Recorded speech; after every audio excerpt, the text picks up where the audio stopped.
तो देश आजादी के जश्न में डूबा हुआ है। प्रधानमंत्री नरेंद्र मोदी ने लाल किले पर ध्वजारोहण किया। अपने संबोधन में पीएम ने कहा कि 2047 तक देश को विकसित बनाना है। प्रधानमंत्री ने कहा कि 2047 में जब देश आजादी के 100 साल मनाएगा, उस वक्त दुनिया में भारत का तिरंगा विकसित भारत का तिरंगा होना चाहिए।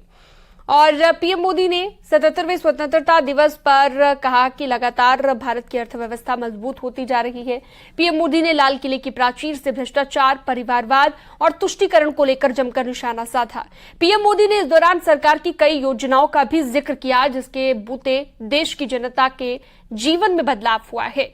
इसके साथ ही पीएम मोदी ने कहा कि आने वाले वक्त में विश्वकर्मा जयंती पर एक नई योजना लॉन्च होगी, जो कि कामगारों के लिए बड़ी ही मददगार साबित होगी।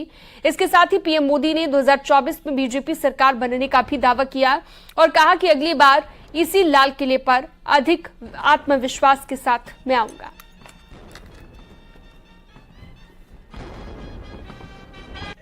तीन बुराइयों से लड़ना बहुत समय की मांग है।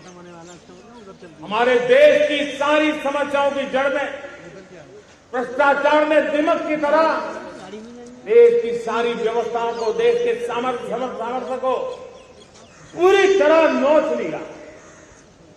भ्रष्टाचार से मुक्ति, भ्रष्टाचार के खिलाफ जंग हर इकाई में, हर क्षेत्र में।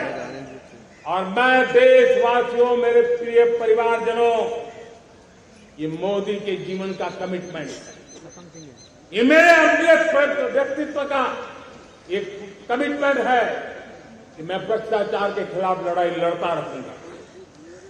दूसरा, हमारे देश को नोच लिया है परिवारवाद। इस परिवारवाद ने देश को जिस प्रकार से जकड़ के रखा है, उसने देश के लोगों का हक छीना है। और तीसरी बुराई तुष्टीकरण की है। ये तुष्टीकरण में भी देश के मूलभूत चिंतन को, देश के सर्व समावेशक हमारे राष्ट्रीय चरित्र को दाग लगा दिया, तहस-नहस कर दिया है लोग। और इसलिए मेरे प्यारे देशवासियों, इसलिए मेरे प्यारे परिवारजनों, हमें इन तीन बुराइयों के खिलाफ पूरे सामर्थ्य के साथ लड़ना है। भ्रष्टाचार, परिवारवाद, तुष्टीकरण। आने वाले दिनों में, आने वाली विश्वकर्मा जयंती पर एक कार्यक्रम हम लागू करेंगे। इस विश्वकर्मा जयंती पर हम करीब 13-15 हजार करोड़ रुपया से, जो परंपरागत कौशल्य से रहने वाले लोग, जो औजार से और अपने हाथ से काम करने वाला वर्ग है, ज्यादातर ओबीसी समुदाय से, हमारे सुथार हो, हमारे सोनार हो, हमारे राजमिस्त्री हो, हमारे कपड़े धोने वाले, काम करने वाले लोग हो, हमारे बाल काटने वाले भाई बहन परिवार हो, ऐसे लोगों को एक नई ताकत देने के लिए हम आने वाले महीने में विश्वकर्मा जयंती पर विश्वकर्मा योजना लॉन्च करेंगे और करीब 13-15 हजार करोड़ से उसका प्रारंभ करेंगे। जब हम लोग 14 में आए थे, तो हम वैश्विक अर्थव्यवस्था में 10वें नंबर पर, और आज 140 करोड़ देशवासियों का पुरुषार्थ रंग लाया है कि हम विश्व की अर्थव्यवस्था में 5वें नंबर पर पहुंच चुके हैं।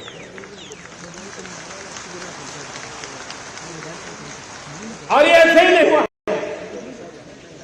जब भ्रष्टाचार का राक्षस देश को दबोचे हुए थे, लाखों करोड़ के घोटाले अर्थव्यवस्था को डामाडोल कर रहे थे, गवर्नेंस एजाइल फाइल में देश की पहचान होने लगी थी, लीकेजेस को हमने बंद किया, मजबूत अर्थव्यवस्था बनाई, हमने गरीब कल्याण के लिए ज्यादा से ज्यादा धन खर्चने का प्रयास किया।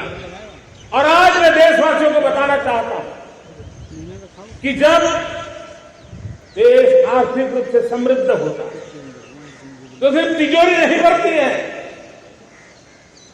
देश का सामर्थ्य बढ़ता है, देशवासियों का सामर्थ्य बढ़ता है। और तिजोरी का पाई पाई अगर ईमानदारी से जनता जनार्दन के लिए खर्च करने का संकल्प लेने वाली सरकार हो तो परिणाम के साथ मैं 10 साल का हिसाब तिरंगे की साक्षी पर लाल किले की प्राचीर से मेरे देशवासियों को दे रहा हूं। आंकड़े देख करके आपको लगेगा इतना बड़ा बदलाव, इतना बड़ा सामर्थ्य। 10 साल पहले राज्यों को 30 लाख करोड़ रुपए भारत सरकार की तरफ से जाते थे। पिछले 9 साल में यह आंकड़ा 100 लाख करोड़ पर पहुंचा है। पहले स्थानीय निकाय के विकास के लिए भारत सरकार के खजाने से 70,000 करोड़ रुपए जाता था, आज वो 3 लाख करोड़ से भी ज्यादा जा रहा है। पहले गरीबों के घर बनाने के लिए 90,000 करोड़ रुपया खर्च होता था, आज वो 4 गुना होकर के 4 लाख करोड़ से भी ज्यादा खर्च गरीबों के घर बनाने के लिए हो रहा है। पहले गरीबों को यूरिया सस्ता मिले, जो यूरिया की बैग दुनिया के कुछ बाजारों में 3,000 में बिकती है, वो यूरिया की बैग मेरे किसानों को 300 में मिले। और इसलिए देश की सरकार 10 लाख करोड़ रुपया मेरे किसानों की यूरिया में सब्सिडी दे रहा है। मुद्रा योजना 20 लाख करोड़ रुपए, उससे भी ज्यादा मेरे देश के नौजवानों को स्वरोजगार के लिए, अपने व्यवसाय के लिए, अपने कारोबार के लिए दिए हैं। 8 करोड़ लोगों ने नया कारोबार शुरू किया है और 8 करोड़ लोगों ने कारोबार शुरू किया है, ऐसा नहीं, हर कारोबारी ने एक या दो लोगों को रोजगार दिया है। 8 से 10 करोड़ नए लोगों को रोजगार देने का सामर्थ्य ये मुद्रा योजना से लाभ लेने वाले 8 करोड़ नागरिक को करा। एमएसएमई को करीब 3.5 लाख करोड़ रुपए की मदद से कोरोना के संकट में भी उनको डूबने नहीं दिया, मरने नहीं दिया, उनको एक ताकत दी है। 1 रैंक 1 पेंशन मेरे देश के सेना के जवानों का एक सम्मान का विषय था। 70,000 करोड़ रुपया भारत की तिजोरी से आज पहुंचा है, मेरे निवृत्त सेना के नायकों के जेब में, उनके परिवार में पहुंचा है।